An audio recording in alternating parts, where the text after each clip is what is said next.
शेवटी एकच सत्ता भारतात फणफणत होती, ती म्हणजे ब्रिटिश. विदेशी कंपनीने भारतावर ताबा मिळवला.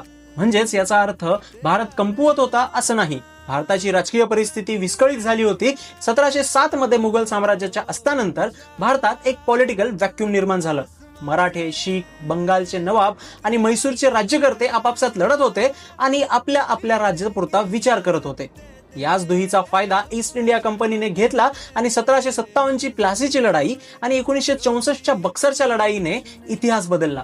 बक्सरच्या विजयानंतर कंपनीला बंगालचा महसूल गोळा करण्याची दिवाणी अधिकार मिळाले. म्हणजे जी कंपनी फक्त व्यापार करणार होती ती आता इथूनच पैसे गोळा करणार होती, तेही काहीही वेगळं न करता. याच एका रात्रीत ईस्ट इंडिया कंपनी राजकीय सत्ता बनली. त्यानंतर सबसिडरी अलायन्स आणि डॉक्ट्रिन ऑफ लॅप्स सारख्या युक्ती वापरून त्यांनी मराठे, शीख आणि इतर भारतीय राज्यांना इतकं कमकुवत केलं की शेवटी एकच सत्ता भारतात फणफणत होती, ती म्हणजे ब्रिटिश.